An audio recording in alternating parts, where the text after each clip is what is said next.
오늘 우리에게 주신 하나님 말씀은 사도행전 2장 1절에서 13절까지의 말씀입니다. 오늘 우리에게 주신 하나님 말씀은 사도행전 2장 1절에서 13절까지의 말씀입니다. 다 찾으신 줄로 알고 제가 봉독해 드리도록 하겠습니다.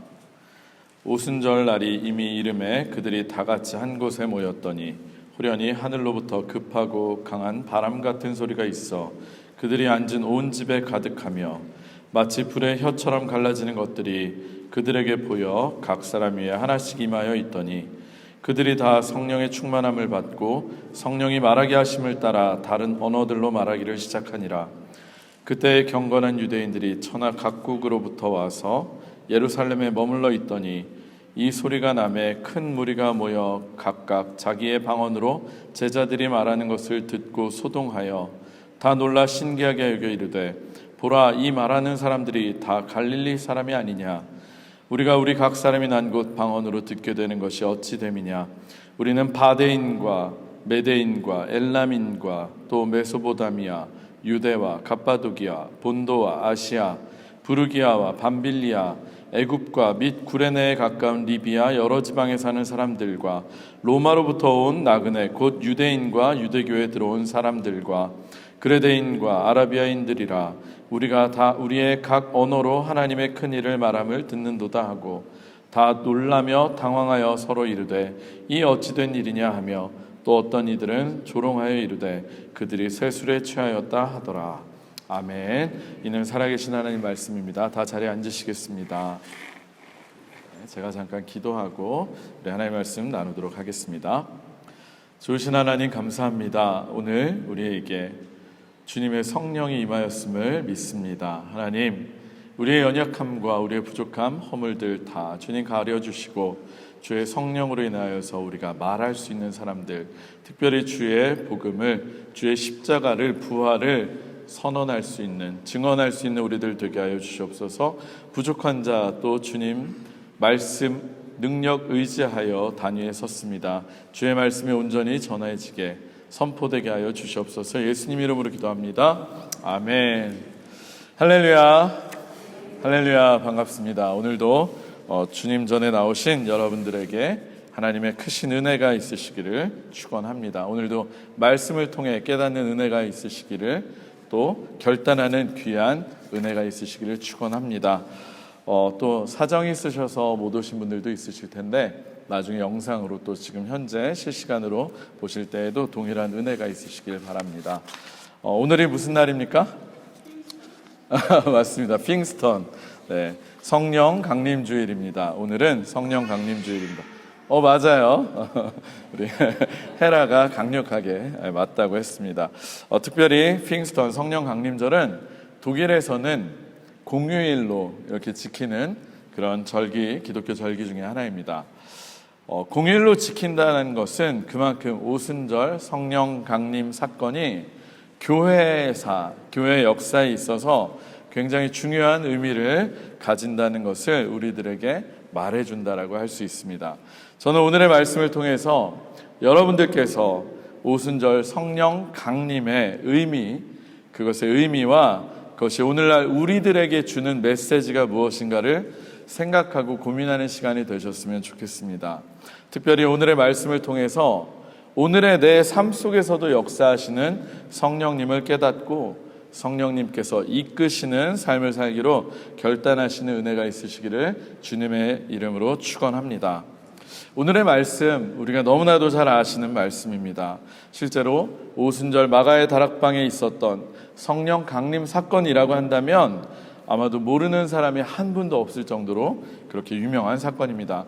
아마 이 자리에 앉아 계신 분들 대부분도 오순절 성령 강림이라고 하면 벌써부터 그림처럼, 마치 그 현장에 내가 있었던 것처럼, 사진처럼 이미지가 떠오를 것입니다.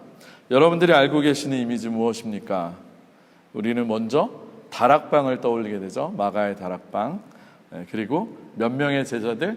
120명이라고 하는 120명의 문도들을 떠올리게 됩니다. 그리고 성령이 뭐처럼 임했다고요? 갈라지는 불의 혀처럼. 그리고 급한 바람소리. 이거보다 더 셌을지도 모르겠습니다. 급한 바람소리, 그리고 각기 사람들이 여러 나라 말로 말을 하기 시작합니다. 아마 독일어도 있었을 거고, 지금으로 따지면 영어도 있었을 거고, 불어도 있었을 거고, 일본어도 있었을 거고, 여러 가지 다른 언어로 말하게 된 것들을 우리는 기억하게 됩니다.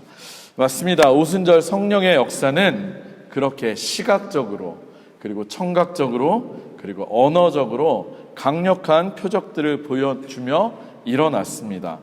그렇다면 이 모든 것들이 과연 우리들에게 말해주고 싶어하는, 무엇을 말해주고 있는지 그 의미를 아는 것이 정말로 중요합니다. 그런데요, 본격적으로 사도행전 성령 강림의 사건, 그것을 이야기하기 전에 우리는 먼저 던져봐야 될 한 가지 질문이 있습니다. 저는 먼저 한 가지 질문을 여러분들에게 던져보고 싶습니다. 그것은 오순절에 성령 강림의 사건이 있기 전에는 성령의 역사가 없었느냐 하는 것입니다. 여러분들 그런 생각 한번 안 해보셨습니까? 오순절 성령 강림 이전에는 성령의 역사, 성령의 강림이 없었느냐 한번 생각해 보시지 않으셨습니까? 우리가 흔히 생각하기에는요, 오순절 성령 강림의 사건이 너무나도 강력해서, 너무나도 선명해서 마치 오순절 이전에는 성령의 역사가 없었던 것처럼 착각할 수도 있지만, 성경 전체를 차분히 이렇게 보다 보면 이미 구약 시대에서부터 성령님께서는 강력하게 역사하고 계셨습니다. 가장 먼저는 언제부터 우리 성령님의 역사를 찾을 수 있습니까? 창세기에서 특별히 창조하실 때, 온 세상을 창조하실 때 하나님의 무엇이 수면 위를 운행하셨다? 하나님의 영이. 그것이 바로 성령입니다. 그리고 구약의 여러 사건들마다 하나님이 사용하셨던, 하나님에게 쓰임받았던 사람들에게는 특징이 있었는데 무엇이냐면 하나님의 영이 그들에게 임했다라고 하는 것입니다. 우리가 얼마 전까지만 해도 아침 기도회를 통해서 사사기를 같이 한번 묵상하고 기도했었잖아요. 사사기만 해도 그렇습니다. 사사기에는 하나님의 영이 임했을 때, 그때 사사들이 하나님의 도구로 이스라엘을 구원하는 구원자로 쓰임받았던 것을 우리는 볼 수 있었습니다. 그리고 신약에 와서도 목소리가 갈라지네요. 신약에 와서도 성령님은 오순절 성령 강림 사건 이전에도 역사하셨습니다. 무엇보다도 우리가 잘 아는 것처럼 예수님께서는 무엇으로 잉태되셨습니까? 예수님께서는 성령으로, 맞습니다. 성령으로 잉태되어서 성령의 역사로 마리아에게 잉태되셨고, 그래서 이 땅에 태어나실 수 있었습니다. 그리고 예수님께서 공생애를 시작하시면서 세례 요한에게 물로 세례를 받으실 때 성령이 하늘로부터 예수님께 임한 유명한 사건도 여러분 기억하실 겁니다. 마태복음, 마가복음, 누가복음, 요한복음, 어느 한 복음서도 빠짐없이 네 복음서 모두에 예수님께서 세례받고 물에서 올라오실 때 성령이 임하시는 장면을 묘사하고 있습니다. 특별히 성령이 무엇같이 예수님 위에 임했다고 나오고 있습니까? 성령이 무엇같이? 잘 안 들리는데요? 자신이 없으세요? 성령이, 여기 새가 있네요. 성령이 비둘기처럼 임했다라고 기록되어 있습니다. 이처럼 성령님께서는 창세기 때부터 성경 전체를 통해서 역사하고 계셨음을 우리가 알 수 있습니다. 그렇다면 이처럼 창세 때부터 역사하신 성령님의 임재와 역사인데 왜 오순절 마가의 다락방에 임한 성령님의 임재 사건을 이토록 중요하게 보고 기념을 하는 것일까요? 그것은 다름이 아니라 오순절 성령 강림의 사건을 통해서 교회가 시작되었기 때문입니다. 그리고 이 교회의 시작은 하나님의 구원의 역사가 교회를 통해서 강력하게 이루어지기 시작했음을 나타내기 때문입니다. 실제로 사도행전 어떤 책입니까? 사도행전은 이처럼 성령의 역사로 시작된 교회가 어떻게 복음을 전하고 하나님의 구원을 선포하는지를 보여주고 있는 그런 책입니다.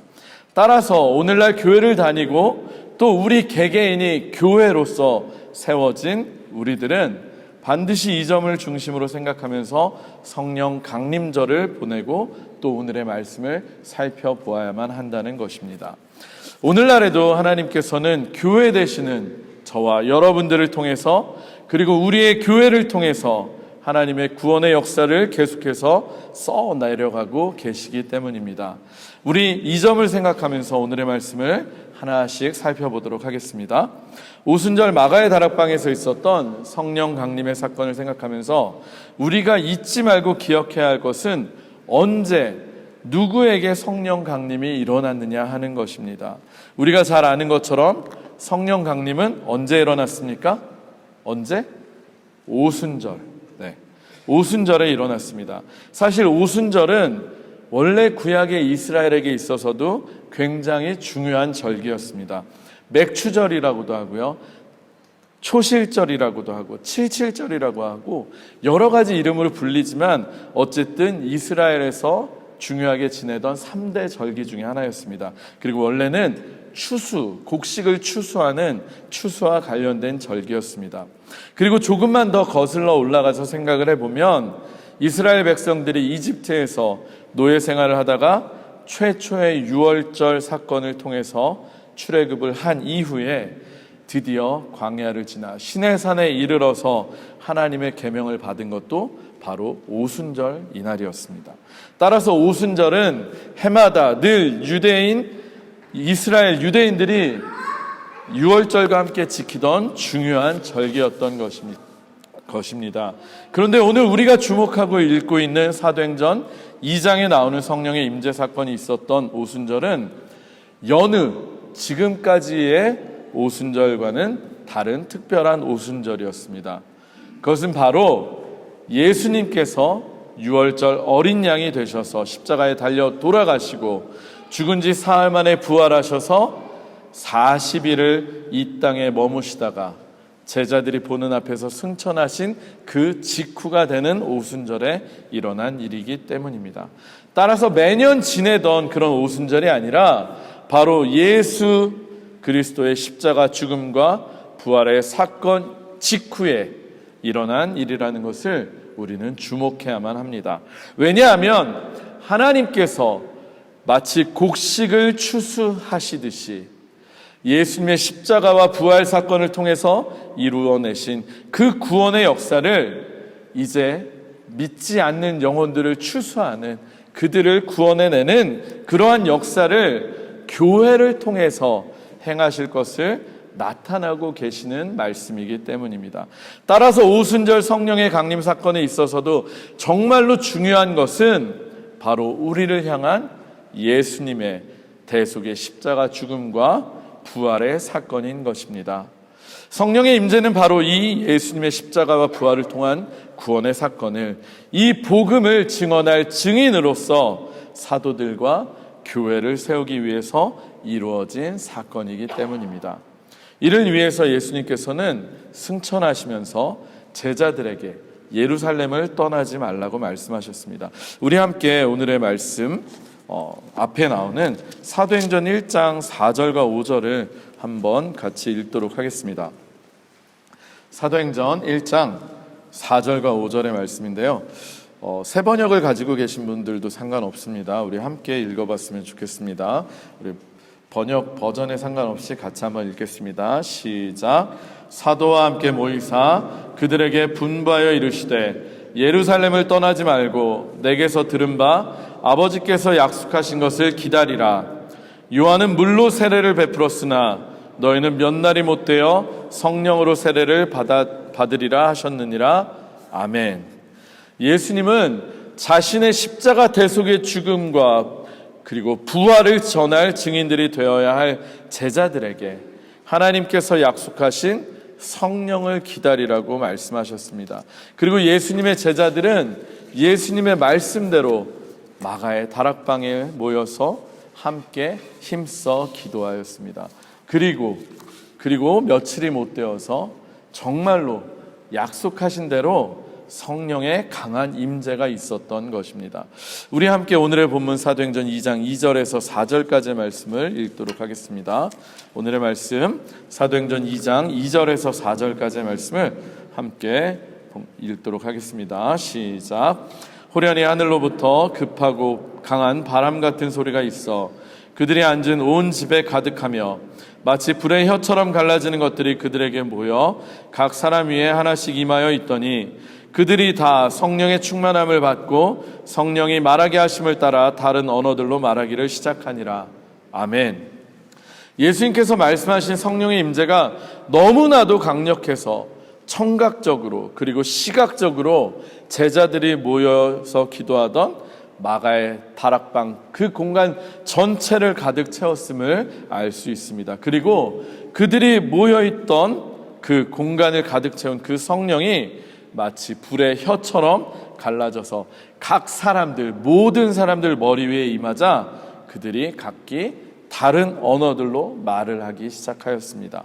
저는 오늘의 이 본문 속에서 우리가 특별히 주목해 보아야 할 것이 바로 성령님이 임재하시던 이 모습이라고 생각합니다. 방금 우리가 함께 읽은 3절의 말씀처럼 성령님의 모습은 마치 무엇처럼 보였습니까? 어떤 형상처럼? 불의 혀. 네, 맞습니다. 불의 혀처럼 보였습니다. 그리고 4절에 보면 그들이 다 성령의 충만함을 받자 무엇을 하기 시작했습니까? 네, 맞습니다. 성령의 말하게 하심을 따라서 각기 다른 언어들로 말하기를 시작한 것입니다. 따라서 이 모습에서 중요한 키워드를 두 가지 뽑자면 바로 불의 혀라고 하는 혀, 그리고 다른 언어로 말하기, 혀와 말하기에 있습니다. 성령의 불의 혀처럼 보였는데 혀는 무엇을 하는 기관입니까? 우리가 혀가 없으면 무엇을 못합니까? 말을 할 수 없습니다. 우리가 잘 아는 것처럼 혀는 말을 하는 데 있어서 필요한 필수적인 신체 부위입니다. 하필 성령님의 모습이 불의 혀와 같았고 이 성령님이 충만하게 임했을 때 사람들이 말을 했다는 것을 통해서 우리는 성령님께서 이 땅에 오신 이유가, 예수님께서 성령님을 제자들에게 보내주신 이유가 무엇인지 너무나도 명확하게 알 수 있습니다. 그것은 그들이 보고 듣고 경험한 예수 그리스도의 십자가 죽음, 대속의 죽음과 그분의 부활을 모든 민족들에게, 모든 사람들이 알아들을 수 있게 말하라고 하시는 것입니다. 우리 11절의 말씀도 한번 읽어봤으면 좋겠습니다. 11절의 말씀입니다. 사도행전 2장 11절입니다. 시작. 그레데인과 아라비아인들이라 우리가 다 우리의 각 언어로 하나님의 큰 일을 말함을 듣는도다 하고. 아멘. 원래 앞에서부터 쭉 읽었어야 되는데 나라 이름이 너무 많이 나와서 제가 11절부터 읽었습니다. 실제로 성령님께서 충만하게 임하셔서 제자들로 하여금 다른 언어들로 말하기를 시작하게 하셨는데 11절을 보니까 그 내용이 다른 것이 아니었습니다. 그 내용은 바로 무엇이었습니까? 하나님의 큰 일, 하나님의 큰 일을 말하게 하셨습니다. 여기서 말하는 하나님의 큰 일이 무엇이겠습니까? 네, 당연히 그들이 직접 보고 들은 예수 그리스도의 십자가 대속의 죽음과 예수님의 부활의 사건을 말하는 것입니다. 바로 하나님께서 예수 그리스도를 통해서 이루신 구원의 놀라운 일들을 모든 언어로 이야기해서 각지에서 온 모든 사람들이 다 그 복음의 말씀을 듣도록 하는 것이었습니다. 왜요? 모든 사람들이 듣고 한 사람도 빠짐없이 구원을 받게끔, 예수님을 믿게끔 하기 위해서입니다.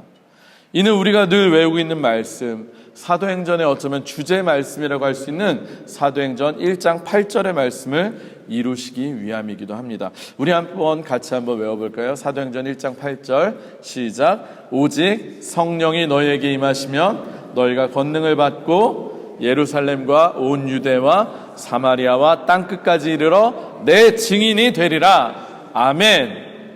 이 말씀을 이루기 위해서 땅끝까지 이르러서 모든 사람들에게 복음을 전하고 예수님의 부활의 증인이 되게 하시려고 성령님께서 각 사람들에게 임하셨고 이 일을 위해서 생겨난 것이 바로 교회인 것입니다. 할렐루야, 할렐루야. 그런데요, 사랑하는 성도 여러분, 오늘의 성령 강림의 사건은 구약에 있었던 어떤 사건에 대한 정확히 정반대되는 사건인 것 여러분 혹시 아십니까? 오늘의 성령 강림의 사건은 구약에 있었던 어떤 사건에 대한 하나님의 심판과 정반대되는 하나님의 해결책, 해법, 구원을 나타내주는 사건이기도 합니다. 언어와 관련이 되어서 구약에 있었던 사건 하나 떠오르는 것 있지 않으십니까? 말과 관련된, 맞습니다. 하나님을 향해서 큰 죄를 범했던 사건, 굉장히 유명한 바벨탑 사건이 바로 그것입니다. 우리 창세기 11장 나오는 바벨탑 사건인데요, 우리 창세기 11장 4절의 말씀을 한번 같이 찾아봤으면 좋겠습니다. 창세기 11장 4절. 창세기 찾기 쉬우시니까 아마 빨리 찾으실 것 같습니다. 창세기 11장 4절의 말씀을 같이 한번 찾고 읽도록 하겠습니다.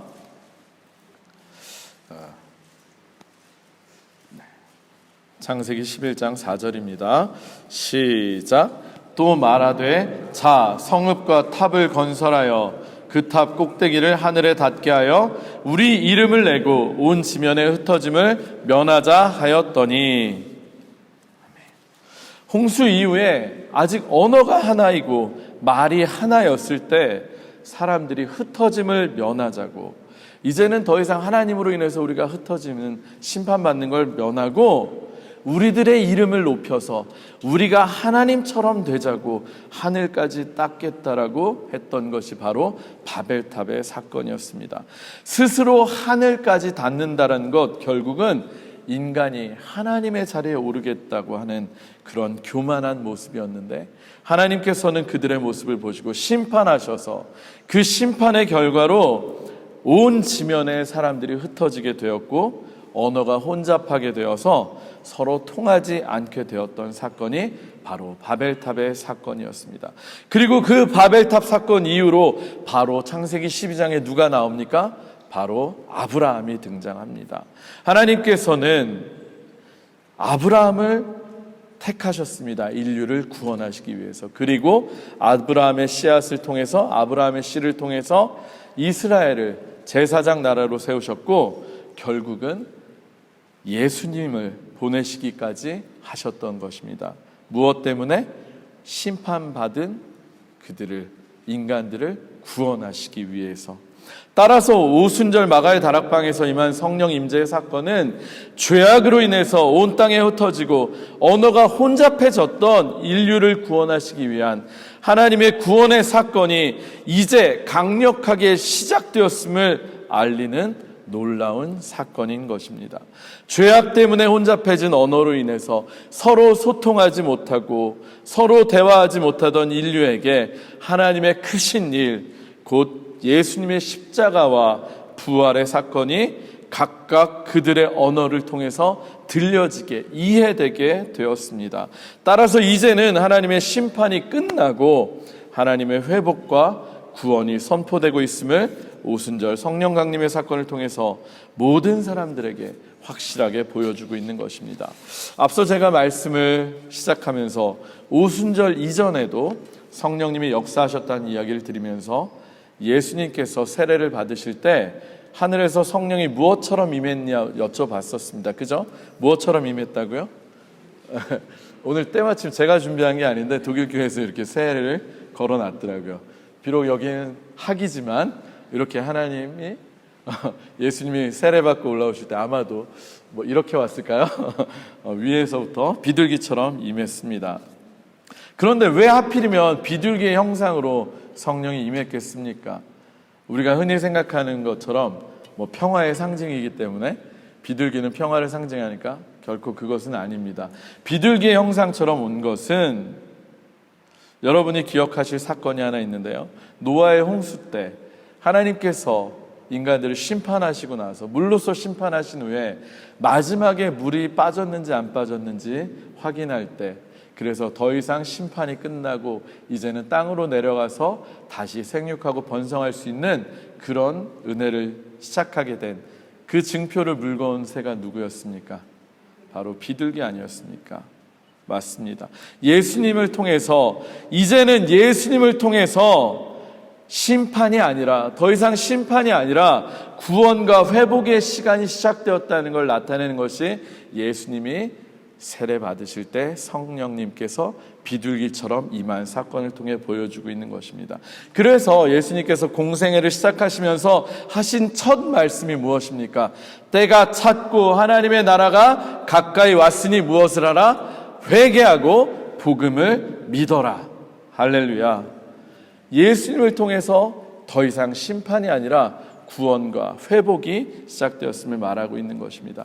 따라서 오순절 성령 강림은 온 인류를 구원하시고 회복시키려고 이 땅에 오셨고, 그리고 십자가를 지고 달려 돌아가셨다가 첫 열매가 되어셔서 부활하셔서 우리에게 첫 열매가 되어주시고 우리에게 구원의 길을 열어주신 그 예수 그리스도의 구원의 역사가 이제 우리들에게도 동일하게 적용될 수 있음을 하나님께서 특별히 교회를 통해서, 우리들을 통해서 선언하라고 보여주신 사건인 것입니다.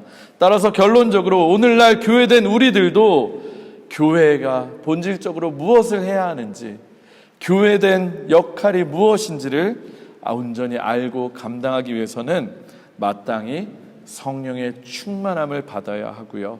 그리고 특별히 우리가 성령의 충만함을 통해서 우리의 입술을 벌려서 예수의 복음, 하나님의 구원의 크신 일, 예수님의 십자가와 그 부활을 말해야 될 줄로 믿습니다. 말씀을 정리하도록 하겠습니다. 오늘 조금 설명할 내용이 많아서 어쩌면 좀 이해하는 데 있어서 좀 딱딱하실 수도 있었을 것입니다.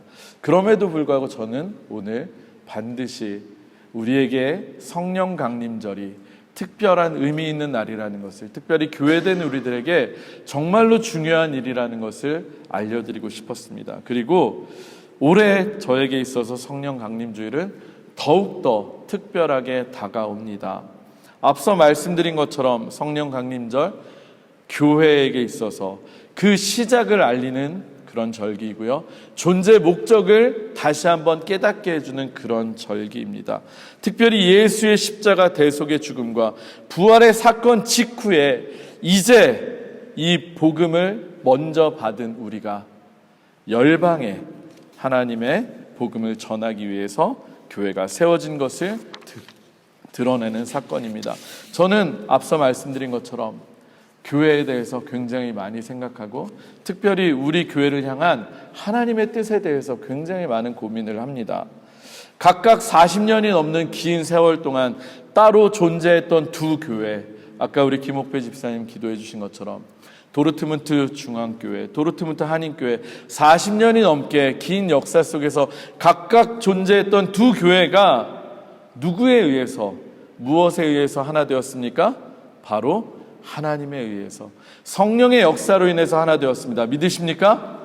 아멘. 정말로 하나님의 역사가 아니었으면 우리가 하나 될 수 없었습니다.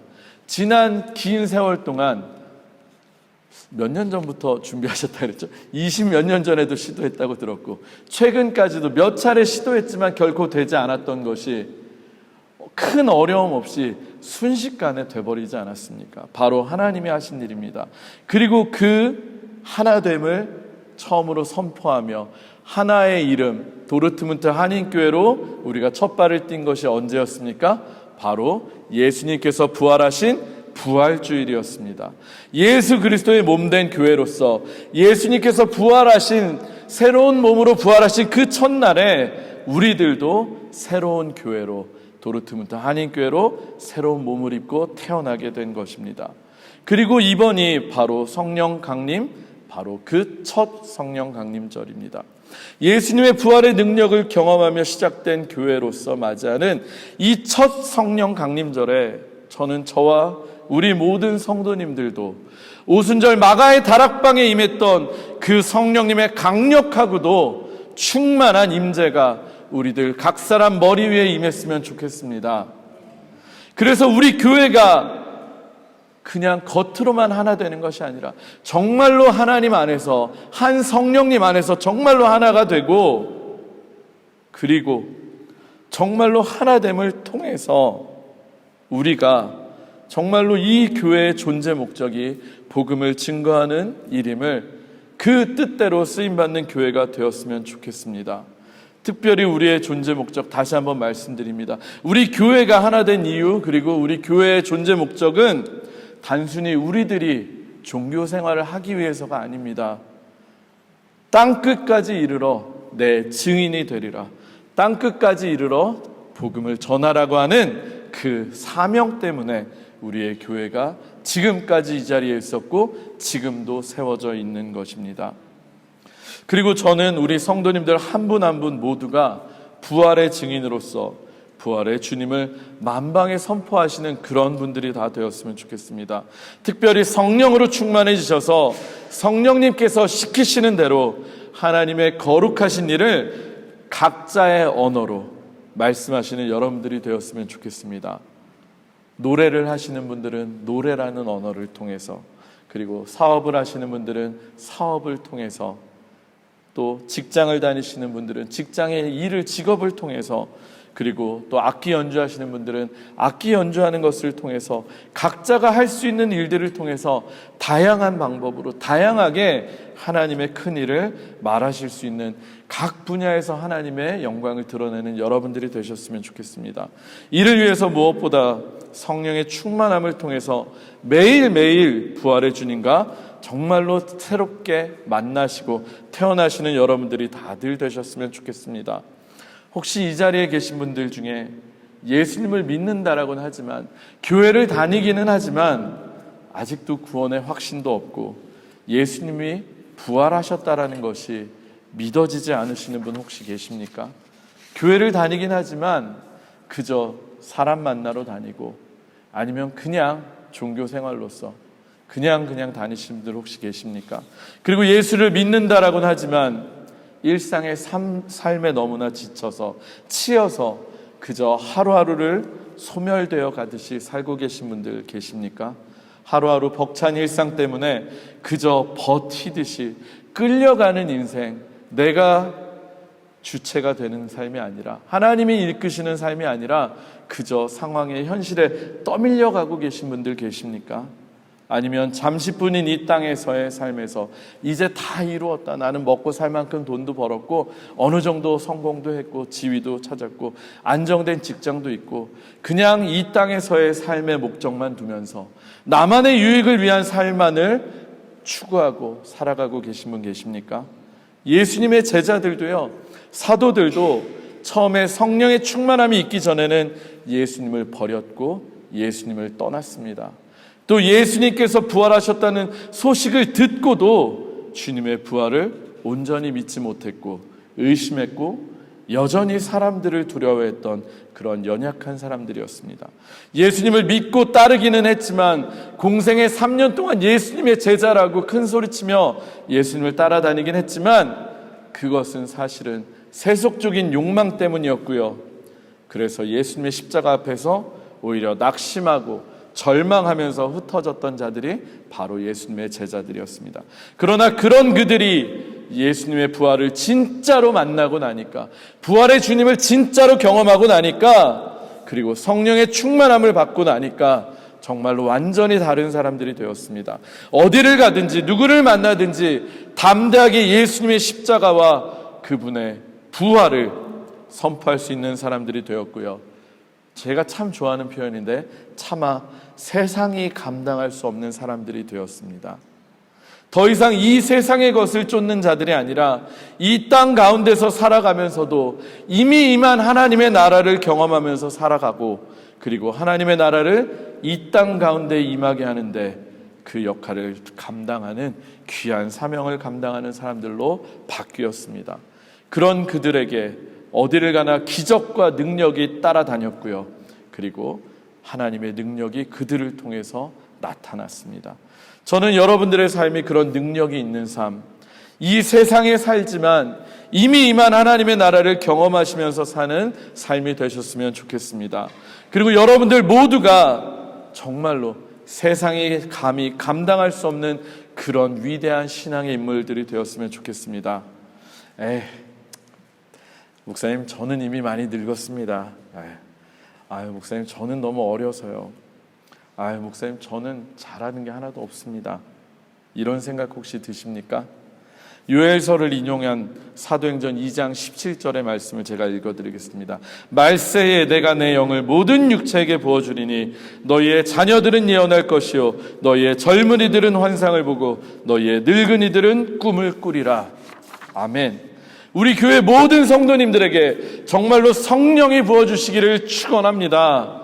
그래서 정말로 우리 모두가 젊은이는 젊은이대로, 우리 연세가 드신 분들은 연세 드신 분들대로, 어린이들은 어린이들대로 다들 하나님의 영에 붙잡혀서 쓰임받기를 축원합니다. 그러기 위해서 무엇을 해야 합니까? 우리는 더욱 기도와 말씀 보기를 힘써야 합니다. 사도들에게 언제 성령이 임했는지 아십니까? 바로 모여서 기도할 때 성령님께서 임하셨습니다.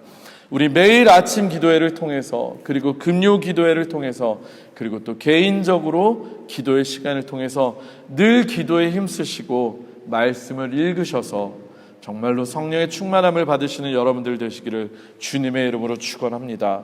하나님께서 반드시 여러분들을 통해서 많은 사람들이 정말 구원받고 돌아오는 구원의 역사를 이루실 것이고, 제가 정말로 좋아하는 다니엘서 말씀처럼 여러분들의 이름이 하늘의 별처럼 빛나게 되실 것입니다. 그리고 우리 한인교회를 통해서 반드시 그 일을 이루어 가실 것입니다. 그 일 때문에 우리는 하나 되었고 지금도 교회로 존재하며 우리가 지금도 이렇게 예배드리고 있음을 기억하시는 저와 여러분들이 되시기를 주님의 이름으로 축원합니다. 우리 말씀을 마치고 우리 잠시 찬양하고 기도하는 시간 가졌으면 좋겠습니다. 앞서 예배 전에 우리 한번 불러봤던 찬양, 교회여 일어나라. 저는 정말로 우리 교회가 일어났으면 좋겠습니다. 영적인 잠에서 이제는 깨어나고, 영적인 침체에서 이제는 깨어나고, 이제는 정말로 주의 성령으로 충만해져서 들고 일어나서 만방의 복음을 전하는 저와 우리 교회가 되었으면 좋겠습니다. 우리 그 비전을 가지고, 그 소망을 가지고 한번 찬양하겠습니다.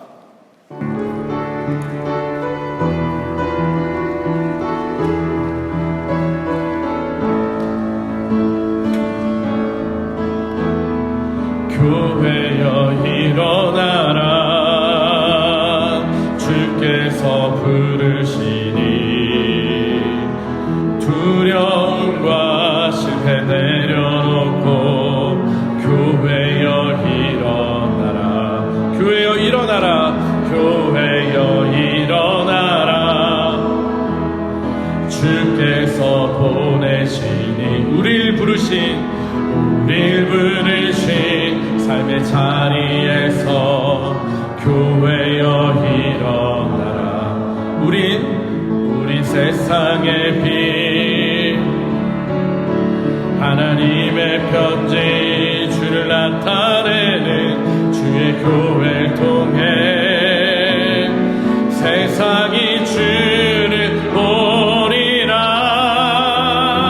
일어나라. 아버지 사랑으로, 아버지 능력으로 서로 하나 되어 그 빛을 비추라. 노래하라, 노래하라. 아버지의 사랑을, 아버지의 크심을 이 삶의 노래로 주님을 나타내라. 일어나라. 우리 처음부터 다시 한번 찬양할까요? 교회여 일어나라. 교회여 일어나라. 주께서 부르시니 두려움과 실패 내려놓고 교회여 일어나라. 교회여 일어나라. 교회여 일어나라. 주께서 보내시니 우릴 부르신 삶의 자리에서 교회여 일어나라. 우린 세상의 빛, 어둠을 밝히는 하나님의 편지, 주를 나타내는 주의 교회를 통해 세상이 주를 보리라. 아멘. 일어나라 아버지 사랑으로,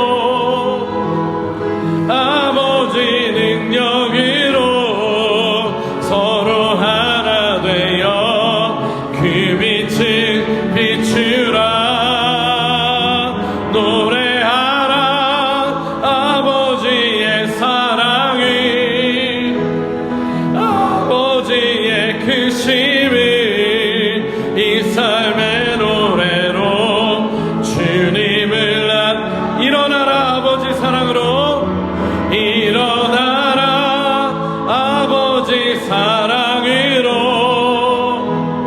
아버지 능력으로 서로 하나 되어 그 빛을 비추라. 노래하라 노래하라 아버지의 사랑을, 아버지의 크심을 이 삶의 노래로 주님을 나타내라. 일어나라 일어나라. 우리 시간에 한번 같이 기도했으면 좋겠습니다. 우리 교회는 하나님의 희망입니다. 우리 교회는 하나님께서 이 땅을 구원하시기 위해서 그래서 세우신 교회이며 마땅히 주의 복음을, 예수 그리스도의 십자가 죽음과 그분의 부활하심을, 그리고 곧이어 오실 심판을 선포해야 되는 공동체인 줄로 믿습니다. 특별히 도르트문트 한인교회 이제 성령께서 하나 되게 하셨습니다. 우리가 혼자일 때 감당하지 못했던 그 많은 사역들 이제 우리가 하나 되어서 같이 성령의 충만함을 입고 함께 비전을 꿈꾸며 기도할 때 우리가 상상하지 못했던 놀라운 일들, 선교의 역사가 우리 교회를 통해서 일어날 줄로 믿습니다. 그리고 여러분 개개인들이 하나님께서 세우신 교회임을 기억하시기 바랍니다. 여러분들이 지금 서 계신 그 삶의 자리가 바로 여러분들의 선교의 자리이고 예수님의 복음을, 부활을, 십자가를 전해야 될 자리임을 믿습니다. 우리 그 역할 잘 감당하게 해달라고, 지금 오늘 이 시간 우리들에게도 성령이 비둘기처럼, 성령이 불처럼, 불의 혀처럼 임하게 해달라고 우리 같이 한번 통성으로 기도하시고 그 역할 감당한 우리들 되게 해달라고 한번 기도하시겠습니다. 주여 아버지 하나님 감사합니다. 하나님 우리들을 교회로 불러주시고 특별히 우리 한인교회 아버지 두 교회가 하나 되어서, 그것도 특별히 예수님의 몸의 부활이, 예수님께서 부활하신 부활절날 우리가 하나 되어서 하나님 새로운 교회로 시작되게 하셨음에 감사합니다. 하나님 오늘은 그 첫 시작, 아버지 첫 성령 강림 주일입니다. 아버지 오늘 우리 교회가 왜 하나 되었는지, 우리 교회가 이 독일 땅에 지금 이 시기에 왜 세워져 있어야만 하는지를 생각하는 시간이 되게 하시니 감사합니다.